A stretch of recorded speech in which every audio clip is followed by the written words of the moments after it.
Madhoka mabuja tauya ano nhau dzanyasi zuwa rochimakumi mairi nosere mwedzi uno waGunyana iri gore riri kutotekaira mabuja pakaita kunyangariwa nyasi uno wanhu wokumaruwa kwedu kuno wazoita kundomukirira wakuona zvinhu zvachinja pari banga wanyepa wama wanga waribo kutetekera nhau dzedu dzakareketa nyaya yekugwisiwa kozigi zvokuti kumwe kumapiripiti kwakanyanya kusalira uku nanyasi vanenge vachiri kundofunga kuti zigi achiri kusenza sokare chimoto chaicho.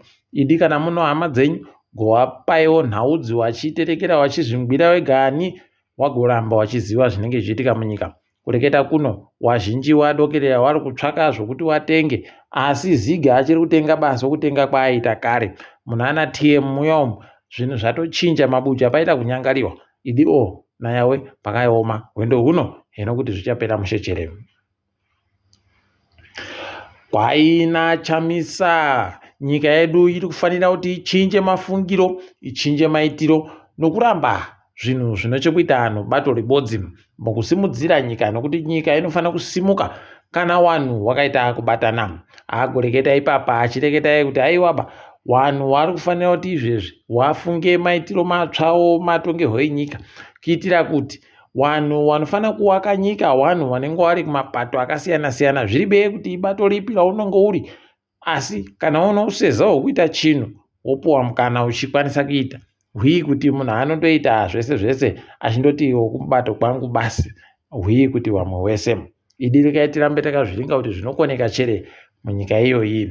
Ipapa wamunangarwa wakunzi izvezvi wari kunhadzirira kuti sondo rinouya musi wechitatu zuva rechipiri mwedzi uri kuuyayo waite zvokupa mureketo wemamiriro akaita nyika. Tichambwirira nekuonerera ipapo mapwapwa wanenge wari kureketa wakaita zvawakaita gore rapfuura idi zvinoita kukunda ngomakurira. Rekai tigoramba takaringa kuti wanoipedza sei pokare kuti wanenge wachireketa wachiti kudini tinenge tiripo tichikunyepai zvakanyaka mabuja. Tiri kutenda matare odzimhosva murume anonzi Emmanuel Mahembe aita kupuwa kugara mujere kairi chaiko upenyu huiri ari pekuburika akauraya vakadzi vairi waaidana navo kuno hunhurudziwo idiwo waita zvisvino. Rekai tigoona kuti achazvipedza sei asi ngozi mbiri zoona wodzipedza pakaita kunyangariwa idiwo mabuja korekai kuita zvokuurayana zvisvinuba izvi. Tiri munyaya dzakadarodzo kuno mumwe kwedu muZimbabwe asungiwa munyika yeSouth Africa kunzvimbo yoHillbrow nonyaya yekuti kwakapfuriwa mumwe anoita zvokutyaira kumotika kunotakura vanhu Uber pakaita kunyangariwa apa akapfuriwayo muZimbabwe pokare abatiwayo muZimbabwe wayanga akabatana nomubiya chemuSouth Africa kuno muSouth Africa iyo ari kuboekaba rerere uyu rekai tione kuti zvinopera sei asi paribe chizvinu ipapo. Wamwe vanhu vanoita zvokumirira kodzero dzomhuka wahwadziwa fani nonyaya yokureketeka yaburika kuti kuVictoria Falls kumapopo makoko kwaurayiwa nzou ibodzi yatogwemiwa ikabva yaurayiwa kwautovhuyiwa vanhu vakatopuwa nyama wamwe watodoka tsau yapera mabuja. Dai wasvikawo kwedu kuno zvingaite zviri nani heno rekai tigoramba takazviringa kuti zvinenge zvichisvikawo chere kana kuti manyautsamuka mwanondogumirako wamwe tinenge tichikunyepai asi izvo zvokuurayiwa kwenzou zvawahwadza fani kwai muri kunyepa kuti nzou dzakawanditsa munyika muri kunyepa kuti kudidi zvese izvi dai mari kakudziuraya nokudii rekai tizoona kuti zvinosvika papi zvinoperera kupi pokare kuti zvinoramba zvakadando cherero. Varimi vanori madonje munyika vari kuhwadziwa fani nokureketa kuno kuti mari dzavo dzodonje ravakatengesa kukambani inotenga donje yoCotco mugore ra2022 na2023 dzimwe dzacho dzati dzaburika kuuya zvakureketiwa masondo apfuura zviya kuti kwai tapedza kubhadhara varimi vese donje kunyepewa mabuja kuito dzega dzega izvezvi kwai kuno mamiliyoni 3 omari yekuAmerica achiri muzvikwereti zviri kufanira kubhadharwa varimi kuno vanoita sei kukorima pokare. Unoita kuona kuti wakuru wenyika yedu palibe chavanofunga chinobatsira vanhu idii.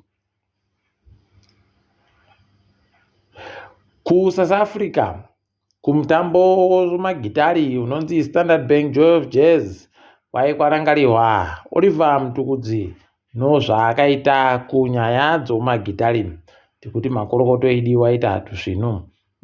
Asi munyika medu muno zviri kuita kuhwadza wabvana wache Oliver Mtukudzi, iye Selma naSandra wakabva waita kuti bvuu, kutanika pachena, kufukura hapwa dzese kuti aiva pachibe chokufira paipapa waita zvokubhinyiwa zvokumbunyikidziwa naiye anga ari mudzimai waOliver, Daisy Mtukudzi. Pakanyangariwa. Kana muchida kuzvionera gozvitsvakirai katombo kanyai kawagoita naDJ Ola. Munova maita kuona kuti idi pakaita kunyangariwa. Tati taziva kuti zvichokwadi chere zvese kana kuti zvazvino tusauti. Hino ticharamba takazviringa kuti zvinopera sei, asi zvino zvakareketekazvo.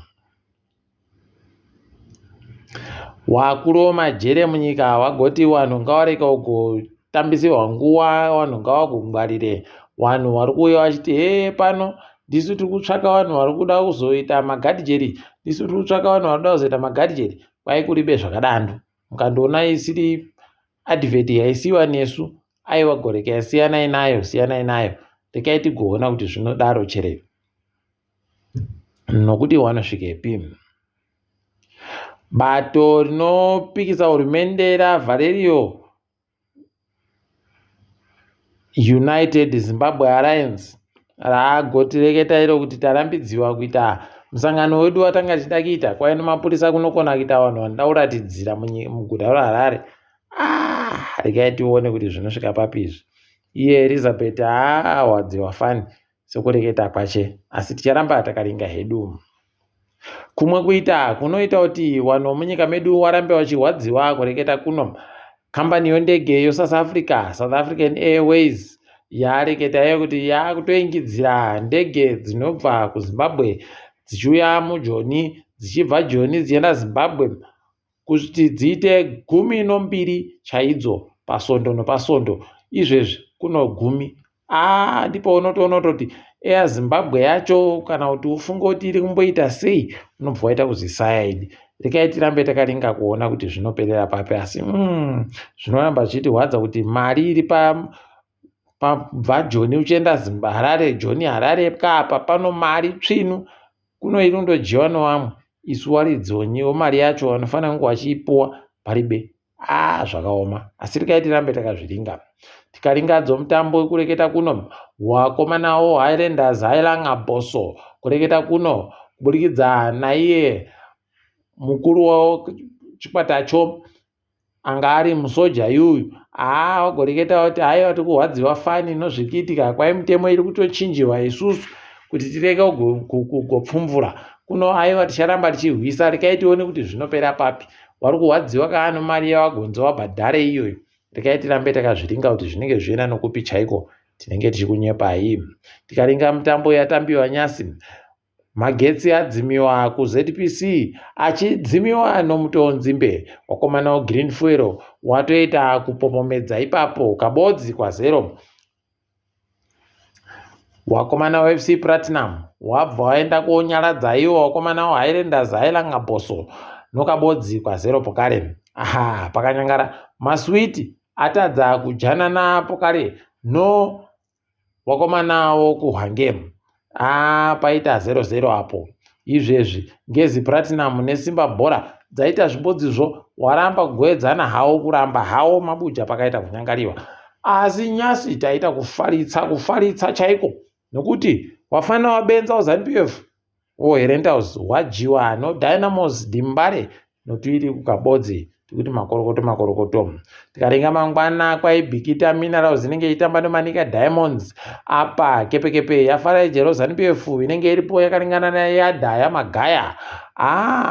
Chicken Inn noBulawayo Chiefs vanenge vari kuhwapurirana bhora ipapo, kwai vari kuhwisana kuti vazive kuti mukuru mbani. Rekai tione kuti chii chinoitika, tikundosvira kuti paite anohwina.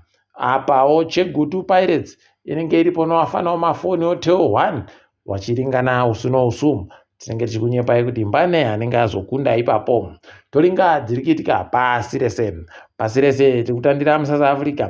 Ipapa mukuru webato roDA Helen Zille agoreketai kuti wakuru weNC Gobenutsai anga ari meya wedu kuTswane zviite zvakanaka nokuti mukareka tobva tatadza kupinda tese musarudzo nokudidi dziri kuuya gore rino makore mairi ari kuteera yaya panobva panyangariwa kunorya tione kuti zvinoita chere izvo zvauri kureketa izvozvo. Tinenge takaringa tichindokunyepai. Uku kuZambia kwai Esther Lungu mudzimai waEdgar Lungu akambenga ari mutungamiri wenyika atorehwa dzimba dzaanga anadzo wakomana zhinji chaidzo dzakanaka adzitorehwa nehurumende. Kwai ipapa inonyaya kuti iye aribe kana kambani kana chii atadza kureketa kuti mari yekudziwaka dzimba dzinokudzitenga akaiboyepi. Wari kuti akaita zvachimanja mubudu nezvimwe zvisiri pamutemo kuti aitenge. Pakanyangarapo. KuSouth Africa tikabenukapo kare dunhu roEastern Cape kwawadza kwabuditsiwa nemapurisa kuti kwakaenda vanhu kofirita vanhu nemabara wakabva wapfa 11 wakomana pakaita kunyangariwa. Asi mweya wakapfa dai yazorora murugare. Uku kuIran kwai ipapa mukuru weHezbollah anonzi Nasrallah kwai apfa kwai agwemiwa newakomana wokuLebanon. Tikaitione kuti zvinopera sei. Uku wabva watora iye mukuru wenyika yawo supreme leader pachirungu kwaita atamisa pakanyangara pakahwanda pekuti anosvikirika Tikaitione kuti zvinoda andochereka kana kuti anenge ari manyepo. Tinenge tichindokunyepai zvinenge zviitikazvo. Elon Musk agoreketai kutoti izvezvi taakutanda kuisa marata osora zvokutoti kwai inenge iri batai chaiyo. Tikandokuisira marata osora uribe kana pfungwa yekuti unoita zvimwe zvinhu unoramba uchindoita zvinhu zvako zvakanaka uchisenza uchidii paribe kana kufunga kuti uchaendewa nemagetsi kana kudzimiwa nemagetsi. Ndotu zvinhu regai tirambe takazviringa kuti zvinenge zviri kudini. Tinenge tichindokunyepai. Tikaringa mutambo wakomana werugby woSouth Africa waita kuzvambaradza, kukwapaidza, kuumburudza nekuzvuzvurudza nokutsitsirira nokutsikirira zvese zvaitiwa pabodzipo pawanga waitamba newakomana weArgentina wakawaja nozvigoedziwa 49-0. Panga pakanyangaritsa. Wabva wapiwa ndiwo mukombe weRugby Championship tikuti makorokoto. Uku Arsenal yaita kubatsira mutambo webhora kuti urambe uri mutambo unoremekedziwa chaizvo pasi rese nokuti waita kugwema kuja nokuumburudza chikwata choiyo Manchester City. Wakomana woruzha waye wanyaradziwa. Ndokutonodziwa kwachauruka patinowanyepa kuti chese chinobhururuka chinomhara manduwe wanofunga kuti tinenge tichitamba. Tikuramba tichitenda wakomana waArsenal waita kuti nyika ifare. Tiri ipapo rikaiti gumire pano mabuja ndini wenyu mhanduwewo nawo.